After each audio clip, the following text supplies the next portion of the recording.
all wanted to look good in front of everybody going, I'm inviting Coffeezilla to Impulsive. Yeah.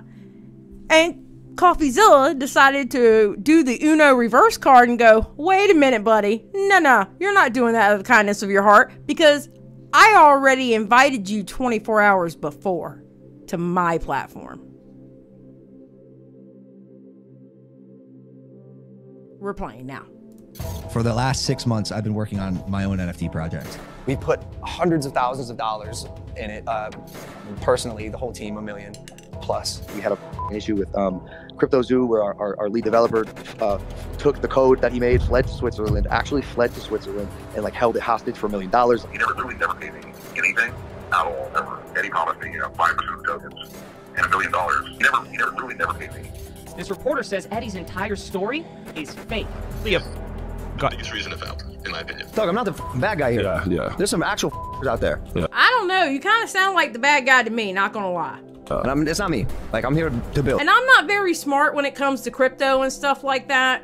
I like to think I have some street sense and some street smarts. Not so much book smarts, but street smarts. And this whole thing felt scammy as build.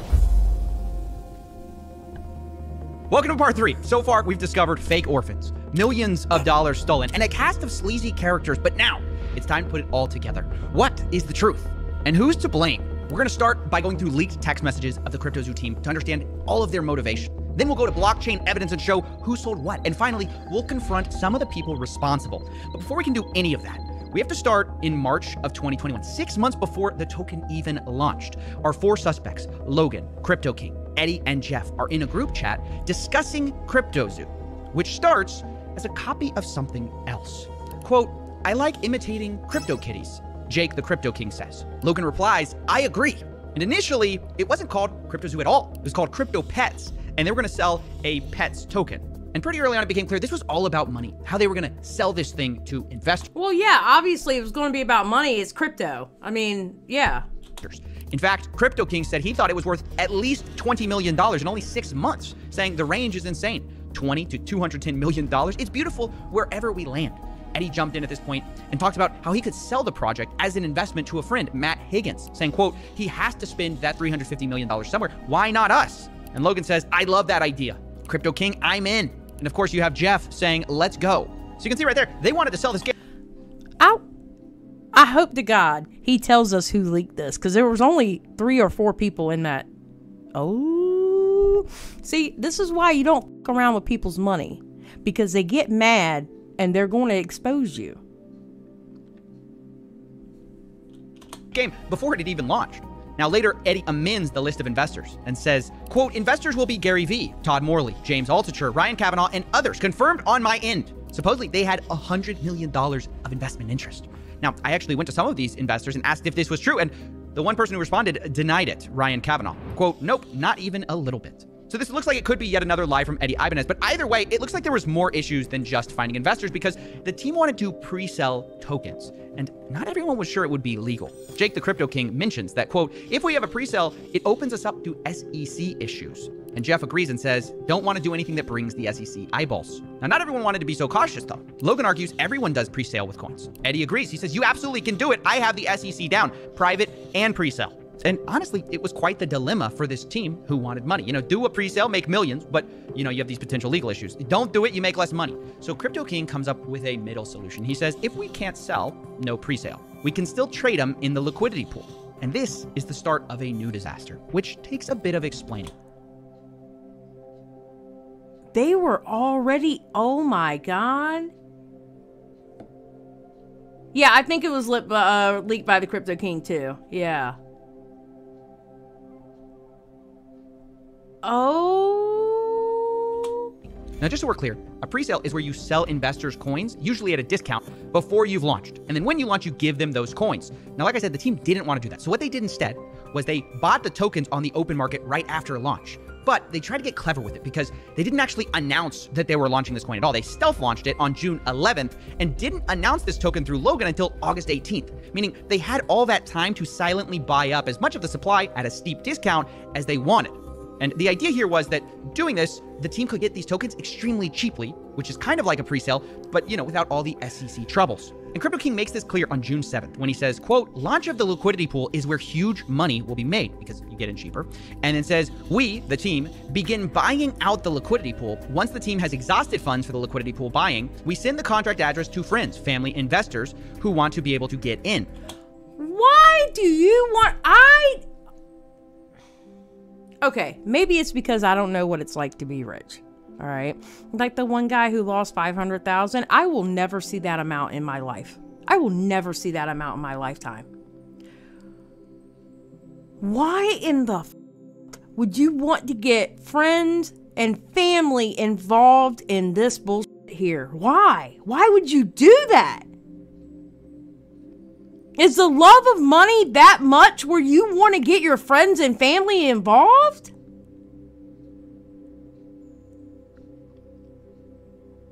That's sad. Maybe I just don't understand being rich. I don't know. I mean, maybe I just don't understand it. Because they're throwing out numbers that I've never seen in my bank account ever before. Maybe I'm just way too blue collar for this bullshit here. I mean, right, Nebula? I mean, I would never do that to my own mother. Honestly, I wouldn't do that with somebody I didn't like. I'm not about that scamming life. The hell? So obviously the plan is we buy first, then we give it to our close friends and family, and then maybe the public eventually, right? And even the day before, Crypto King reminds everyone, quote, Zoo Day is tomorrow. I highly recommend everyone get a few $100 to a few $1,000s in Zoo when it goes live. It will likely 10 to 1,000x. So that was their plan. Rather than doing a pre-sale, they were going to do this stealth launch and hopefully get tokens cheaply the same way, but without all the legal troubles. Or at least that was the plan. Because on stealth launch day, this is where things first started to go wrong for the team.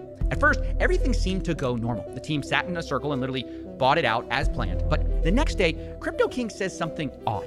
Quote, a bot is playing with our token. Kind of cool to watch them work. But he doesn't mention who this bot is. And he also says the asshole finished selling, but doesn't mention who that is. Now, Jeff, Logan's manager, replies upset. He says, how do we prevent someone doing what they just did again? We went from a $130 million to $26 million market cap in 2 hours. It's not cool to watch.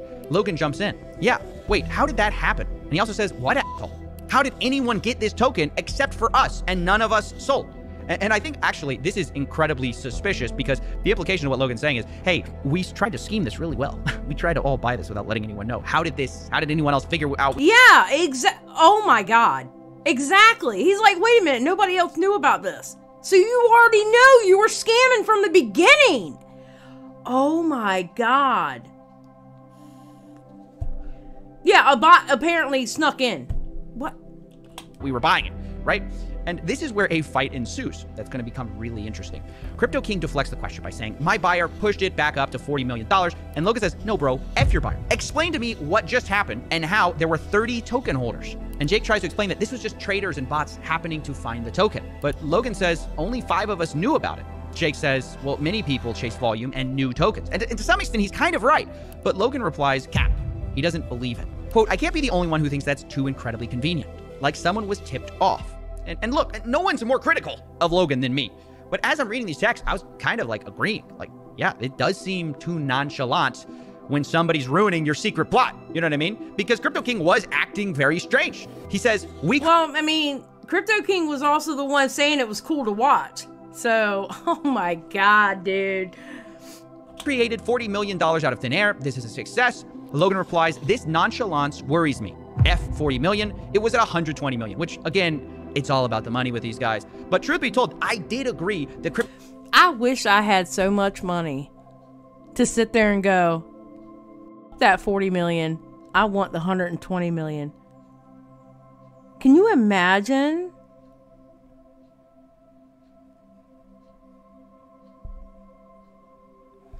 Oh my God. Crypto King's attitude seems strange in these texts. I mean, he's not wrong that bots are a thing. Traders are a thing. But it sounded like he didn't want anyone to look into it. So, naturally, I looked into it. And what I found surprised me, because there were bots, but there's also unusual human activity during this time. So I tracked the 5 biggest buyers of this Zoo coin. And lo and behold, this is what I found. Logan was one of the biggest buyers, which is what you'd expect. But he wasn't the biggest. In fact, 2 of the biggest wallets seem to be associated with Crypto King himself. Oh. And here's where I paused. I said, wait a second. why did this guy buy more zoo tokens than Logan when this is mostly Logan's project? I thought Crypto King was a small part of this team. And so to get more info on this, I actually got access to an internal meeting note from the day of June 11th, which they called Zoo Day. And in it, we find actually some interesting information. We see that 5 founders bought in. They apparently were, quote, trading in circles until each person maxed out. But on the list of buyers and how much they spent are only 4 people, when we know 5 people bought. We have Danny, Logan's assistant, for 20K, Logan Paul for 100K, Jeff at 100K, and Eddie at 100K, but Crypto King is nowhere to be found. And yet, on the blockchain, I have him putting in $200,000 worth. And oh my God. And this number, by the way, seemingly is confirmed in a conversation I had with Crypto King, where he said, my 200K investment. And the reason this is important is because it does imply that something shady was going on the day of the stealth launch. Because Crypto King had a relatively small role in this whole project. He was the advisor, but it wasn't that big of a deal. Like you can see from the internal meeting notes, they have a breakdown of who's getting what in terms of founder tokens. And like Logan Paul's getting 51%, Eddie's getting 30%, Jeff's getting 10%. Jake's only getting 5% of tokens, but he has the most of these like stealth launch tokens, which makes no sense. And it got me thinking that maybe what explains this suspicious behavior around like, oh, don't worry about who was buying at the time of the launch. Maybe that's explained because perhaps no one knew that he was buying up large parts of the token supply. Maybe he was buying it to sell later. Now, of course, that's speculation, so that's why I confronted Crypto King on all of this. But before we get to that call, let's address the elephant. So he was padding it. He was padding it. That's what happened. Oh my God. In the room. Logan didn't accuse Crypto King of being a scam. It was the other way around. Crypto King told Logan Paul he was a scammer. And the question is, why? Well, to answer that, we have to go from June, the stealth launch date, to September 1st, the official launch date of CryptoZoo. September 1st, cryptozoo.co. Now, the day of the launch was a bit strange because you might think, well, they already have a token, right? But the first thing they did was actually create a new Zoo token with a different code, but the same name. And they actually airdropped all the holders of the first Zoo token with an identical amount of those coins on the second Zoo token. So you might be wondering, why did they do that? Well, maybe it's to change the smart contract, but maybe it's because of what they did do. They blacklisted some of the holders. In other words, they didn't airdrop to everyone, including Jake the Crypto King. What?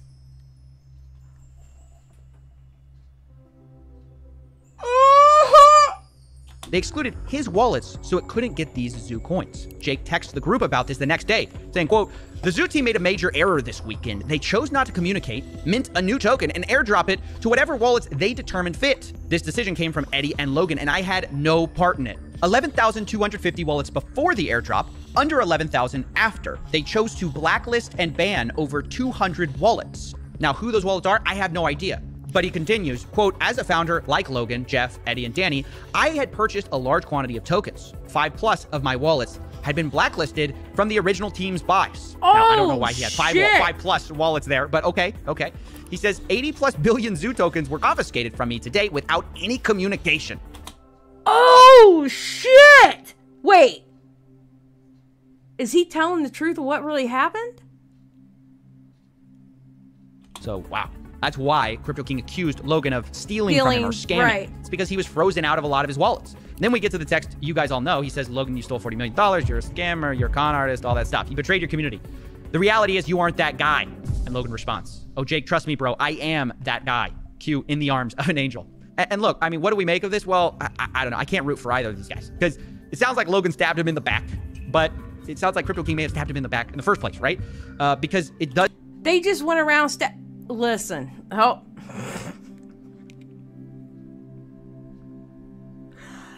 This is a perfect example of bad things happen to bad people.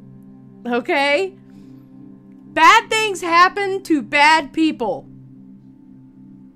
This is why you don't go off to try to scam people, because it can happen to, yes, it's a snake pit. 100%, Led.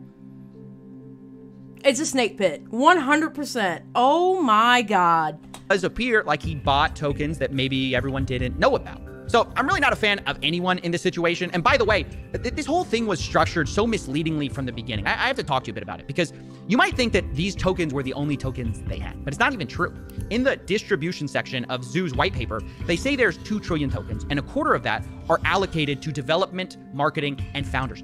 Those aren't even the tokens we're talking about right now. because they claim that those tokens were locked up for 6 months. And then afterwards, 10% was unlocked every month. And if that's true, there would be no reason for these funds to be blacklisted, right? Why would you blacklist something that would be locked up? Right. And the answer is because, well, the founders had more than one set of tokens. Not only did they supposedly have these founder tokens that were... Okay, note, Crypto King claims he was never given founder tokens. Oh. Locked up and couldn't be sold. These stealth launch tokens were different from that. It's like a whole different thing. And the tokens that they bought, that all of these guys bought, they could sell it basically any time because they weren't locked up, which is a massive problem. And this fact was explicitly laid out in their meeting notes with only one rule. They say, quote, no selling until $200 million market cap, and don't impact the market more than 3%, and not impact the market more than 10% in a day. And by the way, this is basically conspiracy to manipulate a market. You know, they're literally having insider rules for how to sell. But we're gonna... Yeah, it's almost like insider trading, but it's crypto. This is literally insider trading, but with crypto. We're gonna look past that, right? Because these rules eventually kind of changed. A text from Logan's manager, Jeff Levin, came to the group chat, Zoo Founders, saying, guys, new and absolute rules. No one is to sell or transfer any zoo. Logan's gonna make the call when we can make moves. And Logan replies, your tokens do not leave your wallet. This is a game. Now, that all sounds well and good. Don't sell your tokens, don't sell your tokens. But the reality was, I mean, they're just kind of trusting each other because these tokens that they're talking about, they're unlocked. They're not locked up and they could sell it at any time. And I guess the question on my mind is that why Crypto King's tokens were blacklisted? Because they thought he would sell? Or maybe it's just the fact they found out he bought and they didn't know about all those tokens. It's honestly hard to say without knowing more evidence. And this is where we're going to jump into the blockchain. Now, I've tracked the wallets of the entire team and identified the largest seller of Zoo in the team. And it wasn't Jeff. It wasn't Danny. It wasn't even Logan. It was Crypto King. Crypto King sold, by my calculations, millions of dollars. And I know what you're thinking, how's that possible, right? I thought his tokens were blacklisted the day of the official launch. How could he sell that much? Well, the answer is that not all of his tokens were blacklisted. He had even more tokens behind the scenes. And what's worse, the cryptozoo team actually gave him back a lot of his blacklisted tokens, which I guess you can see as a good thing or a bad thing because he then turned around and sold those tokens, right? And from my blockchain analysis across his blacklisted tokens he got back and the tokens that he had squirreled away the whole time, he ended up making $6 million.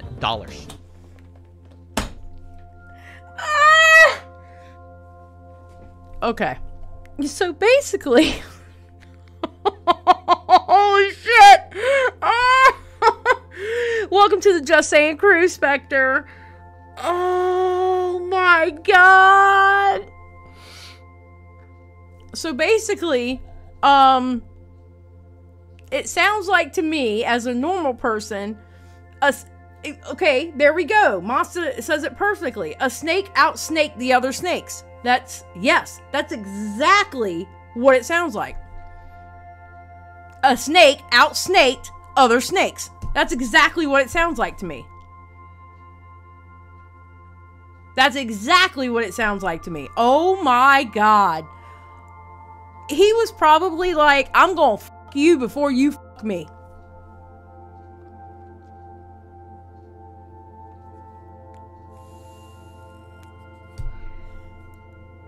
Oh my god. He did this by sending out tokens from these larger wallets to dozens of smaller wallets, selling it, and then sending the money to final cash out wallets. So I used those final wallets to calculate the amount he made.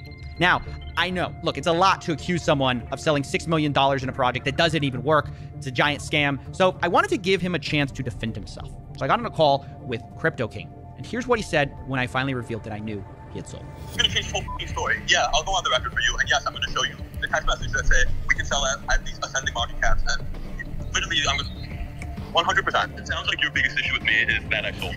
And if that's your biggest issue with me, that's the truth. Wow, that is a big admission. Selling tokens for a project that you're an advisor on when the project has never been delivered.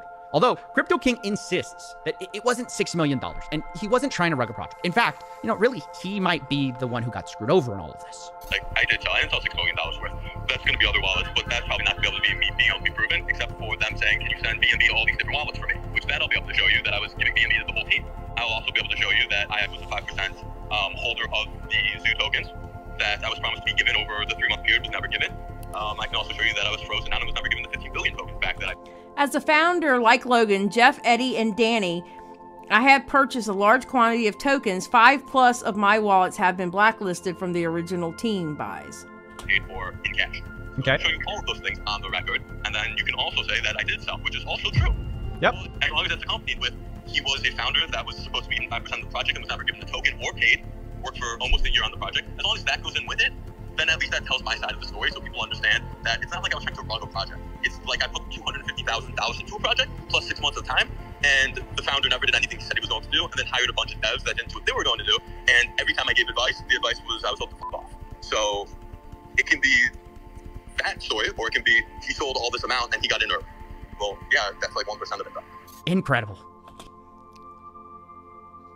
So he sold his shit because he saw. Okay, so what he's saying is that he sold his shit because nothing was going. So he sold his shit before it wasn't worth anything, is what he's saying.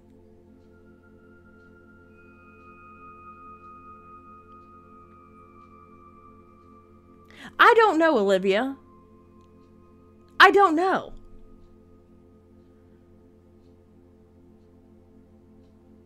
Chairman says he sold because he knew it wasn't going to work.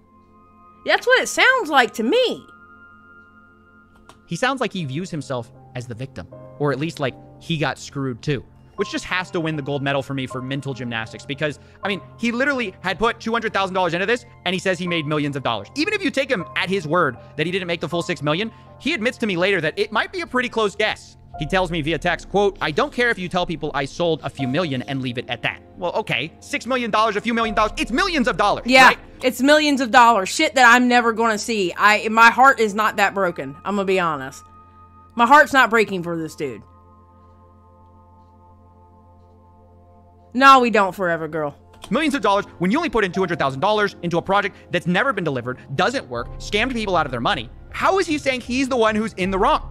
Well, in his view, what he did was not wrong. It might have been arguably unethical, but it wasn't illegal. And what Logan did, well, that was illegal. Oh! You can say the timing was bad and it was inappropriate to sell, but the reality is I bought tokens open market and sold them open market. So there's nothing illegal about that. Ethically, arguable. The rest that Logan did to me was ethically wrong and illegal. Now, what do I think of all this finger pointing? Well, I think it's pretty wild to try to make yourself look like the lesser of two evils when you made millions of dollars and investors lost millions. I just do. Now, at the same time, I want to be fair to Crypto King. He's not the only one who sold here. But I also have to say, not everyone from the founders did sell. For example, Jeff, Logan's manager, to my knowledge, never sold. Neither did Logan Paul, which was a huge surprise. All their wallets that I tracked, held onto their tokens, which is good, and to their credit for a game that doesn't work. But you know who did sell? Eddie Ibanez. Of the course guy he did. who didn't pay the initial devs, the supposed MIT orphan. Yeah, from what I could see, his initial wallet got a ton of zoo, sent it to a bunch of smaller wallets, and then sold off, kind of like Crypto King. And for my calculations, he made about $1.7 million. Now, I have to tell you that like Jake, I tried to confront him and give him the opportunity to defend himself, but he never replied to my emails or my phone calls, and we're just gonna have to leave it there. But we're not done with the money just yet, because we still need to talk about the eggs. Remember, we talked about how I mean, you knew Eddie was going to sell. You knew Eddie was going to sell. The fake orphan, yeah, Eddie, the fake orphan. The fake MIT orphan.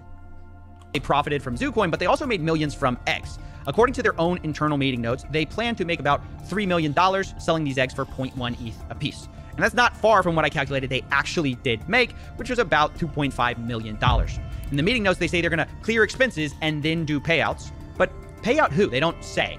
And these expenses are referencing an earlier note suggesting Eddie and Logan had both spent $300,000 each, which I'll say is not $1 million, but okay, we'll give it to them, right? So they got paid back their $600,000, but where does the rest of the money go? Well, on the Ethereum side, there's one payout for $364,000 to one wallet, and another $1 million to another. Both are Coinbase addresses, so we don't know who exactly that is, but clearly someone on the team made a lot of money from these NFT egg sales that do not work. And on the Binance Smart Chain side, where they also made money selling eggs, the zoo that was spent was supposed to be set aside for 50% to be burned, which they did, but the other 50% was supposed to be allocated for wildlife charities and cryptozoo development. Now, neither seems to have happened because all the money is in a wallet that the team still controls, so there are open questions about, where that money's gonna go and where the Ethereum money went. Did it go to Jake? Did it go to Logan? Did it go to Jeff? Did it go to Eddie? We don't know. But what I know for sure is that no one was innocent, although there are certainly shades of guilt you can argue about, because of course, not everyone did No.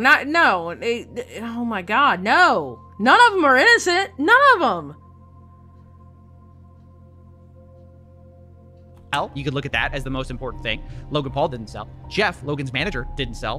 But does that make them innocent? Well, I don't think so, because they never built a game they promised people. Yeah, exactly. Logan Paul specifically got millions of dollars spent on this game on the promise of the technology that he never built, that his team never built. And he never addressed the failure except to blame his developers who weren't paid. And you could say he promised to work backwards to fix it, but then never did.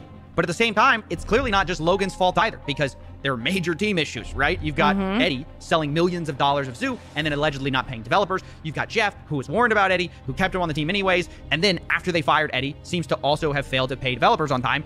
And then you've got Crypto King himself, who sold the most, but claims he was the guy who was scammed, which is the stupidest thing I've ever heard. It's just like Avengers Assemble for the worst possible team you can imagine to build a crypto gang. And so, unsurprisingly, it turns out a lot of these guys backstabbed each other. And so, finding a way to wrap this up was difficult because... Okay.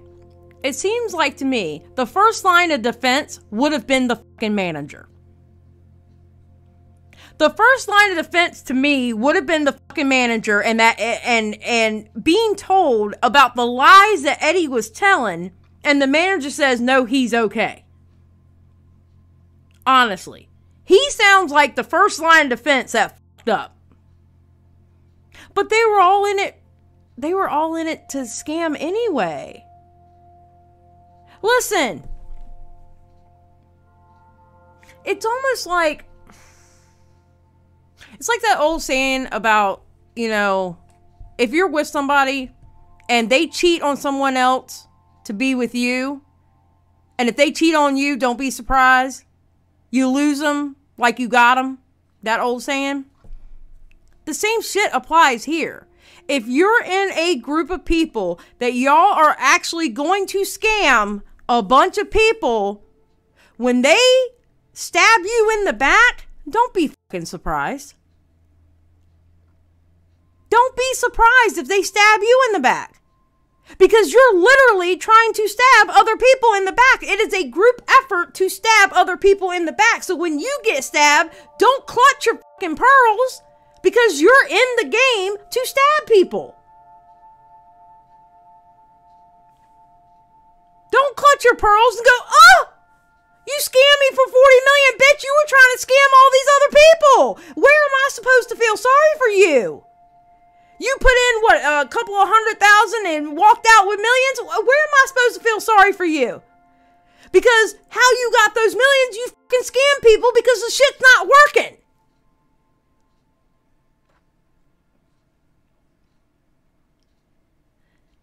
Exactly, Amber Chick. I mean, basically all they did was money launder and then bitch because they got the lease. Yeah. Yes. So how am I supposed to feel bad for any of these? I'm not gonna feel bad for them. The f***. God damn, man. Y'all are playing. See, this is that rich people shit I hate. All right? Y'all are sitting here playing with other people's money and playing with your money and fucking people over. And we literally have fucking kids who can't eat dinner at night because they don't have any food in the fucking house. But you want to sit there and scam people and fuck with people's money. That's that shit that I can't fucking stand.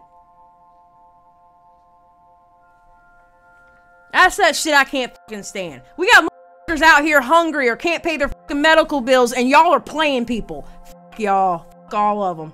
All of them. Yeah. That dude.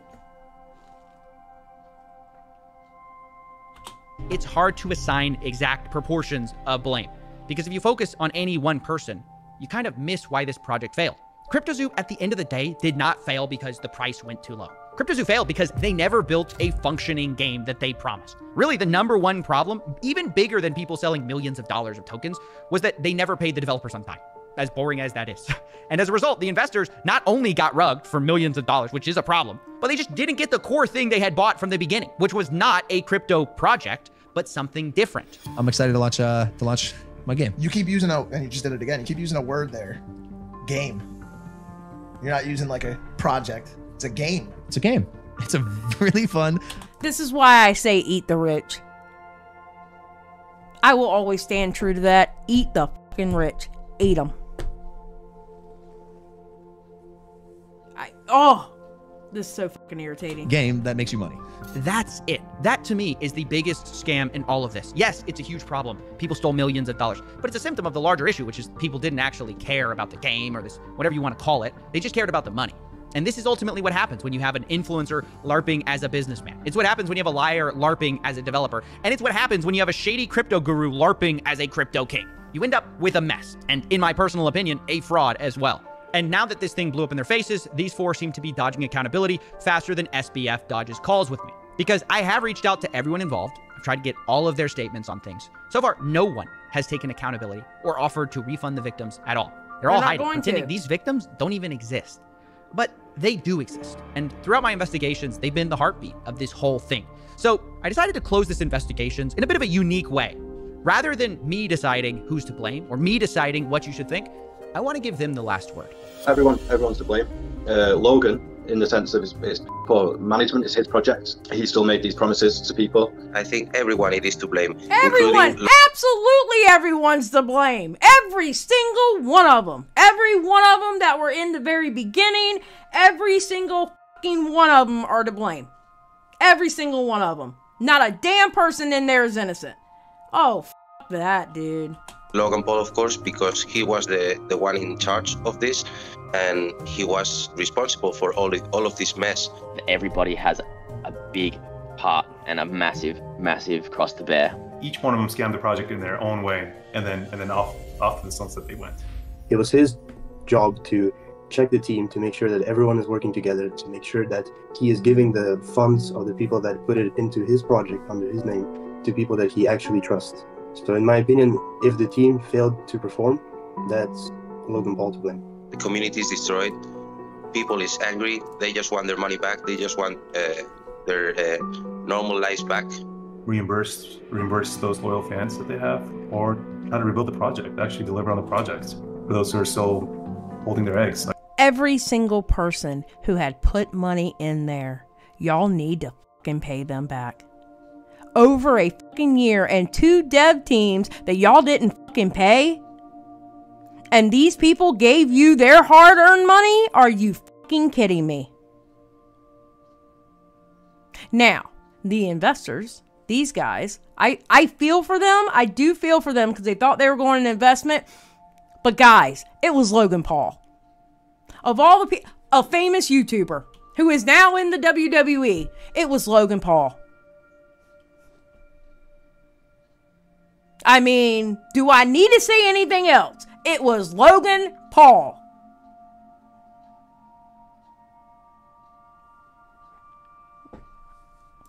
Like I am, for those holding the zoo coins. So maybe they could just deliver what they promised, and that would give some redemption to this fiasco. Yeah, living in Puerto Rico, getting the minimal taxes, and then wanting to call out Bad Bunny, who was born and raised in Puerto Rico. You know what? We're not even gonna get into that because Logan Paul pissed me off with that. That whole thing pissed me off. Anyway, yeah, moved to Puerto Rico. Yeah. I can tell you now, locals aren't happy about it. They don't like him there. He's not said a word. That's as bad, or almost as bad, as taking the money. It's the not coming out and just being a man about it. At least we deserve to know what was happening behind the scenes while we were waiting for almost a year and a half. The fact that we're hearing this information, not from Logan Paul, but from pretty much an investigator, it really says a lot. What did this loss mean to me? It meant a lot. Not just personally, because I lost quite a lot of money. My kid and also my wife were invested. It was like telling a kid that Santa doesn't exist or something like that, because she really believed in all that game. She really believed in Logan Paul. Kids look up to that kind of people. So it was some kind of broken dream. My mother... Oh my God, no. No, this is the shit that I'm talking about, people. Oh my God.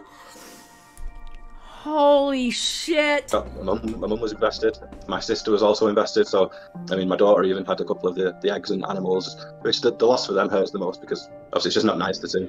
For somebody to win, somebody has to lose. That's a gamble you take, whether you get into crypto or not. I got in knowing that I could lose, which is fine. That's on me.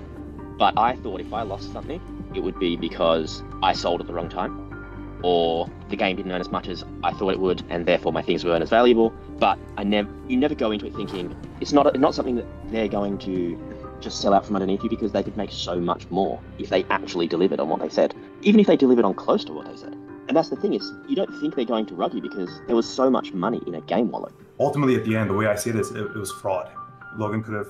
Yeah, it was fraud. It's definitely fraud. Put out the red flags, told people to stop investing more into it, because people were investing to this project until the very last minute, where the ship was still just sinking down the ocean, and people were still putting their cash into it. If I was on a call with Logan Paul, I would ask him, where did his redemption arc go? I think he was on such a good streak going.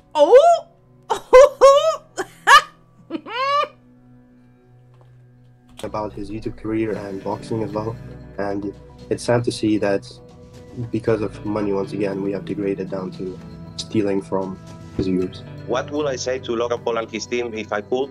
Well, actually, I could, because I have an NFT from other project that gives me the right to see Logan Paul, to meet and greet with him, and I will actually use that right to tell him this story again, show him this video in front of me.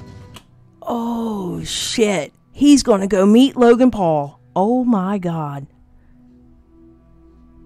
And see how he reacts when he sees that my family, my whole family and my kid are affected with this situation, because I think that's not human. You would think that Logan would have told his fellow followers, his loyal fans, that, hey guys, back off, red flag, there's trouble. Your first mistake was being a loyal fan to Logan Paul. That was your first mistake. Just saying. Turbulence in the water. No, not a single word, nothing whatsoever. To market products at children, and knowing full well that his team is made up of people that he believes are shady characters. Yeah, he still goes on Forbes interviews and says the game is great for kids. It's gonna be amazing. Who loves it most? The kids. Their kids love it. Our developers' kids, all of them, cannot stop playing the game. Oh my God. Oh my God. Holy shit. It's like the Paul brothers. They just know, go at the kids because the parents will succumb to it. Holy shit. I think that is inhumane, the way that side of it's been marketed. Knowing what's happened since, knowing that all of the people that were there from the beginning, like all of the guys that I'd speak to on a daily basis, that we've all just got nothing now. Ideally, I just want to say I'll see you in court. I know that's right. Oh wait, I gotta go back because I gotta read that part. Okay.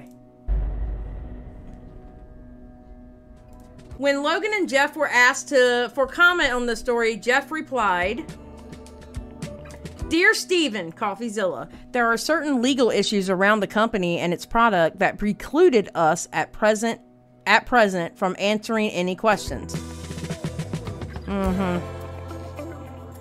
It is our hope that these will be resolved shortly for everyone's satisfaction, and at the point we will reach out to you."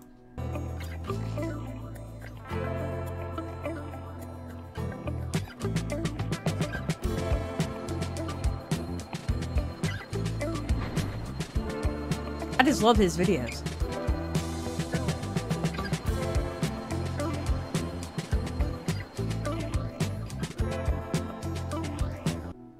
And thanks to the Coffeezilla patrons for making this possible. So, let's look at the reach out.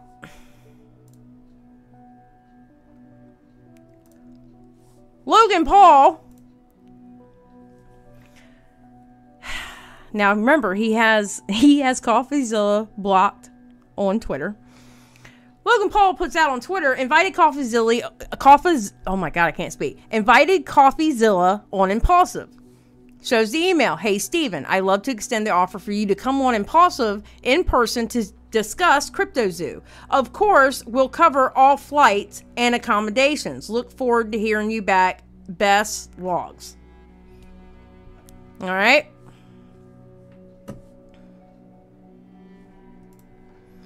Then Coffeezilla drops this. Logan invited me on his show, but didn't include the email 24 hours before this, where I invited him first onto my show along with Eddie, Crypto King, and Jeff. Yawning emote. I'm happy to fly Logan down or live stream it, but I'm not flying to his cryptozoo tax haven on New Year's.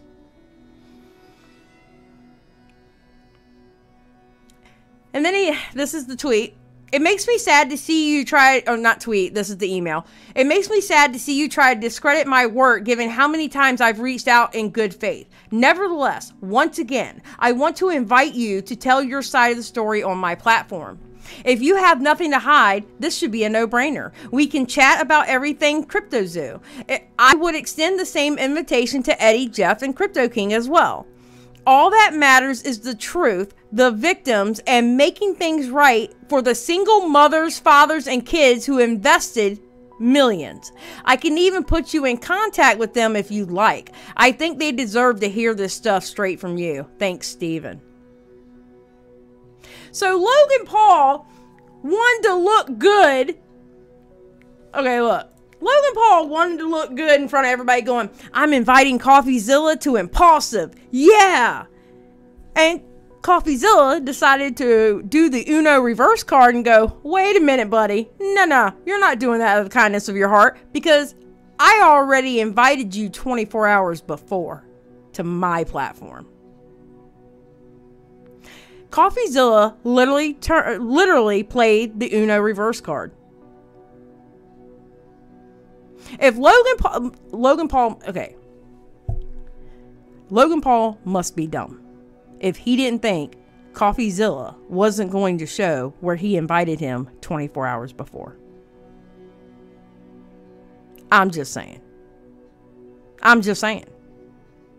He's got to be. You know what I'm saying?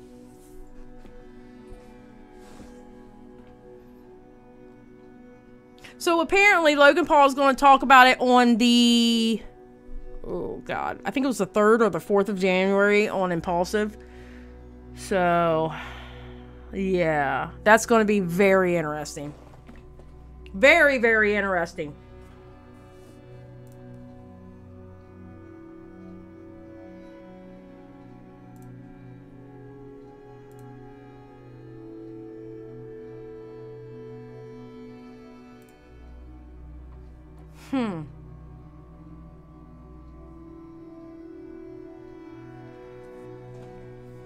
I'm not sure if he's dumb. I think he's just that cocky and confident that he'll always come out on top because historically speaking, him and his weasel of a brother always skate on by. That's true. That's very true. And I agree, Shortcakes. I agree 100% with you. Coffee is just too smart for him. 100%. 100%.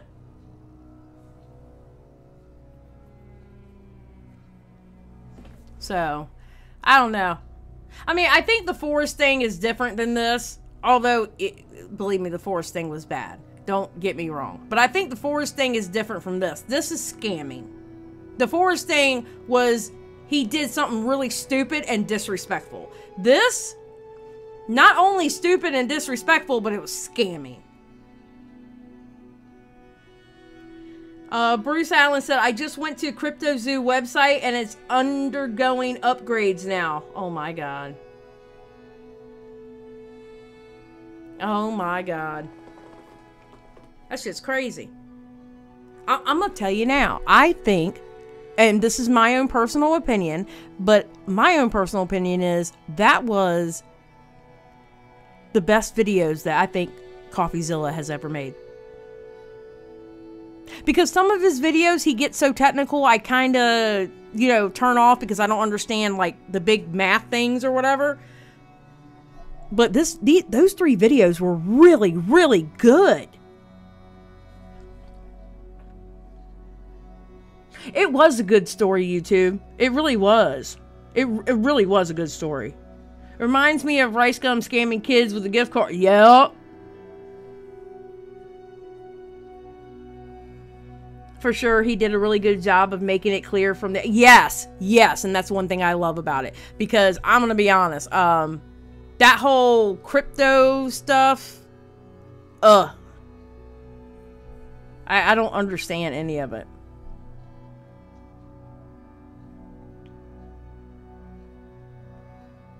Yeah, I really enjoyed it. Okay, so, any last statements or anything before I get out of here?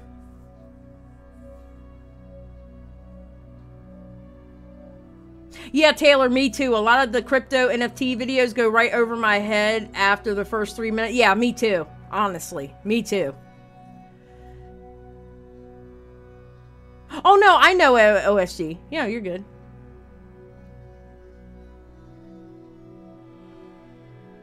Yeah, that crypto stuff, look, I don't understand it, so therefore I'm not putting my money into it. That's the only thing I know. Call me a boomer. I don't give a shit.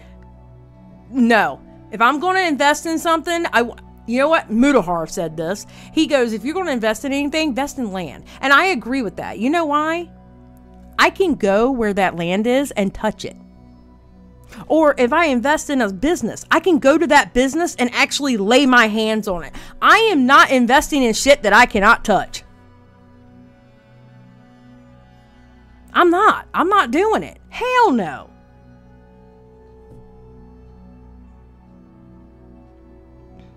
I'm not going to invest on something I can't touch. I'm not going to invest in something that I have to have a computer to see it. No. If I'm going to invest in something, I want to be able to go there and touch it.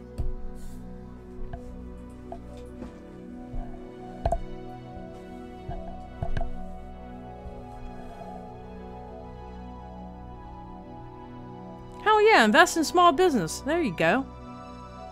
Man, that's just... Fuck all of them. Every single one of those people who invested in that shit, not the investors, but like the initial people who started it, Logan and Crypto King and the rest of them, all of them pieces of shit. All of them.